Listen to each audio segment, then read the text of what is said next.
Welcome to this edition of Inside America's Boardrooms. I'm TK Kerstetter, and I'll be your host for today's show. Today, we're going to be talking about measuring stakeholder capital, reviewing global ESG progress. And joining me to talk about this is Brian Stafford, who's the president and CEO of the Diligent Corporation. Welcome, Brian. Hi, TK. Thanks for having me on the show. So the significance of having you on is you participated this week in a webinar that was fascinating on measuring stakeholder capital. It was sponsored by Diligent, and it had an all-star cast. The moderator was Betsy Atkins, who's a board member with the Wynn Resorts, S&L Green Realty, and Volvo Cars. And this stellar panel was occupied by Klaus Schwab, who was the founder and executive chairman of the World Economic Forum, Brian Moynihan, who was the chairman and CEO of Bank of America, Carmen DeCibio, who was the global chairman and CEO of E&Y, and yourself. And I thought it was one of the better things that I have seen this year, and certainly getting the influence of the global ESG movement was really very interesting. So I think a good place for us to start is for you to talk just a little bit about some of the takeaways on the webinar, and particularly those points that directors should sort of be aware of. Yeah, thanks, TK. It was a great group of people and a really good discussion. ESG is the most frequently asked question or topic that we get from our board members. And it's usually around, what do we do about it? There are competing standards. Which standards should we take? And how impactful will this be to the questions that get asked of the board and of the company by investors and other stakeholders? And the point of the webinar was largely to address those questions for our 700,000 directors around the globe. And my takeaways from the webinar were, first and foremost, we, for the first time, have what is likely to be ESG standard metrics.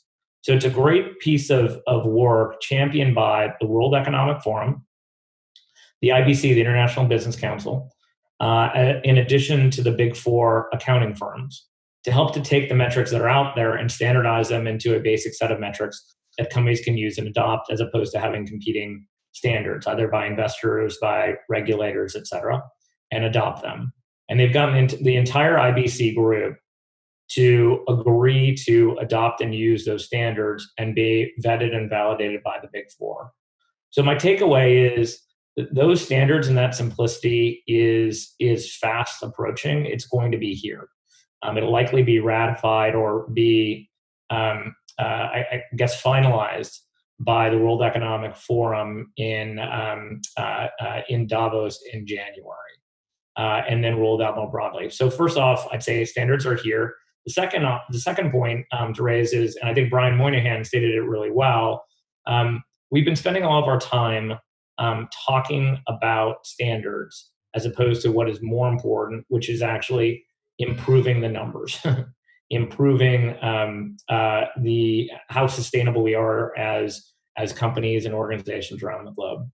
And then I think the third point is ESG is as important now or it's ever been.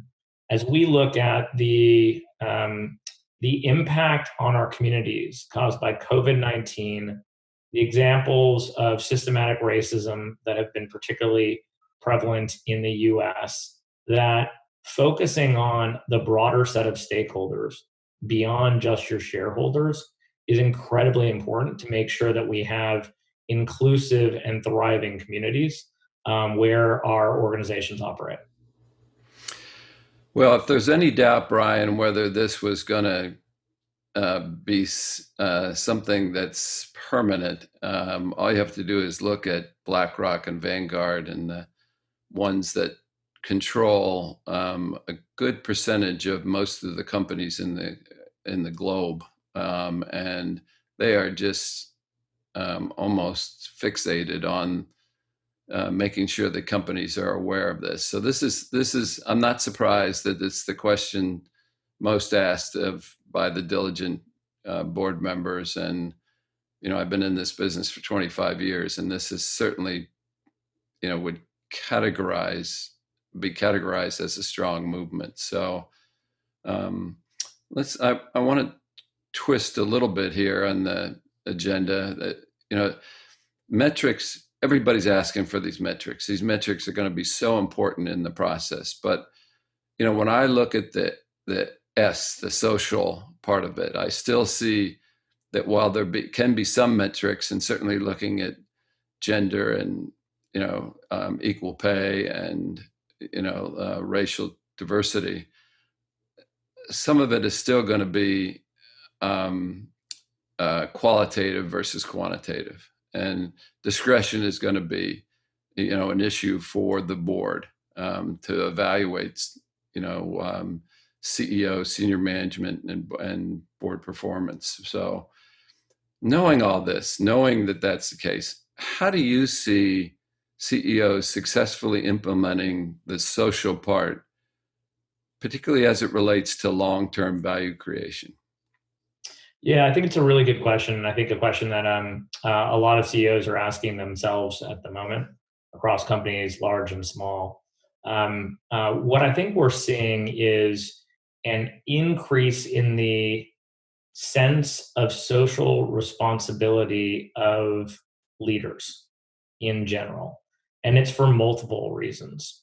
And I think ultimately, if you think about long-term sustainability of the enterprise, you as a leader need to make sure that you realize, internalize, and act on the fact that being socially responsible is more important now than it ever has been to your customers. People want to buy from authentic organizations. To your employees and talent base, people want to work from authentic, socially sustainable organizations. And now, TK, just as you mentioned, investors care about it now as well. And I think it's pretty easy to think about the S in ESG if you actually think about a time horizon that actually is long term. Because I think we would all agree that improving the inclusiveness of our organizations in our communities with a broader set of people, the notion of doing good is ultimately going to make your organization better and stronger in the long term. I think occasionally CEOs get caught up in the notion of, well, but if we invest in X, does it impact Q2 or Q3 earnings? And I think if you remove that constraint and you actually focus more long term, I think it has the potential to it makes the social side of ESG much easier. And it's been interesting to see, even during COVID-19, as companies have removed earnings guidance and allowed them to be more, has potentially allowed them to be more forward thinking. And it'll be interesting to see if earning guidance completely returns, or if some companies actually peel it back and don't offer that anymore. And we've seen that from very, very outspoken investors and CEOs. So that's a great segue into my next question, which, if you look at the shareholder-centric model, that we've had for a long time, there were obvious incentives when somebody performed well. Okay. Obviously, share price went up. You were a darling of Wall Street. All kinds of positive things happened. So now we enter this new world of stakeholder-centric. Okay. So in the long run, though, there has to be some incentives, okay, to the companies. We have to see money from investors going towards organizations that perform well in this ESG and stakeholder environment. We need to see top graduates who are coming out of school saying, okay, maybe a company that is not so well performing in the ESG, but is paying high salaries. How do they make decisions of where they go and what companies they support? And finally, to your comment, is Wall Street. Wall Street has to, value what's happened. Now, if those incentives are returned to the companies, I think you're going to see long-term behavioral changes. But those incentives are going to be important. So my question to you, which I know isn't a very easy question, but when you sort of look into your crystal ball, what do you predict for the future in the way of speed and acceptance of this ESG and the incentives, knowing what you know today? Yeah, it's a good question, TK, and obviously a complicated one, and one that matters to the C-suite of leading corporations. I think you're going to see more of the leadership compensation tied to things that are ESG related, and we've already started to see elements of it. You have seen over the course of the last 2 or 3 years more corporate boards tie compensation of executive team to diversity. Slightly more of an emphasis on gender diversity historically, but I think you'll see that more on diversity more broadly, including race and ethnicity. And I think you will see more and more focus on things that impact the company's stakeholders. And to your point, TK, it will be done through compensation will be one of those levers. But not just compensation, but as you mentioned, ESG investment funds is still growing and growing rapidly. Not only that, you have the BlackRock and the State Streets and others actually going and pushing on companies and pushing on boards. So I think we'll see that continue to evolve.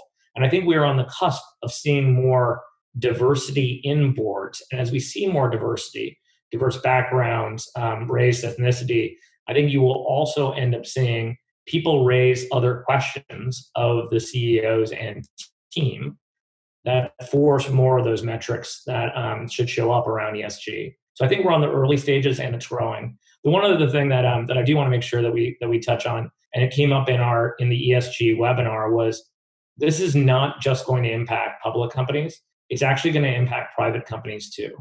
The reason and part of that is there's an increasingly large number of private equity owned private companies, former public companies, large growing companies. That part of the economy is material. And what many people don't realize is behind the scenes, those private equity firms, their LPs are organizations like CalPERS, CalSTRS, the Harvard or Yale Endowment, organizations that actually care materially about ESG. And what isn't as apparent to people in the public markets might be the fact of the matter is those LPs, in some cases, are pushing much harder on their private equity firms than it might be a large public company investor, because they actually have more influence. And so you actually might see, and I expect more and more push around ESG also within private and public and private equity owned companies that will kind of meet the same direction that ultimately public companies are being shifted around or pushed around ESG. Well, I hope you're right, because we don't want to create a situation where people don't want to go public, okay, because of, having to meet certain standards, whether they're ESG or other standards, regulatory, burdens. So the fact that this is a global movement, both private and public, would, I think, be much more advantageous than, again, if we made the public markets just, too cumbersome. So, but this is, hopefully people don't look at it as cumbersome. Hopefully people are looking this as a very positive thing that's happened, but it's going to take time.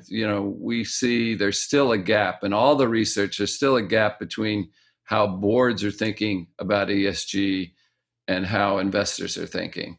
But I think programs like what you participated in, the powerful movement by the BlackRock, Vanguards, and State Street, and just the younger people coming up who are much quicker to grasp onto this, I think is going to have an impact. So, Brian, I want to put up on the screen again the link that people can go to, because it was an excellent webinar.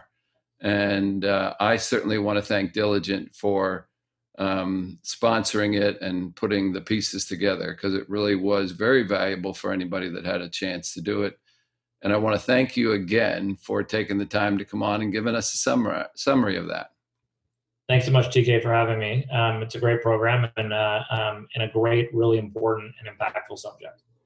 That will conclude this edition of Inside America's Boardrooms. We hope you enjoyed the show. We'll be back again next week when we take another look at a critical topic to help you be a better board member or committee member. So we'll see you then.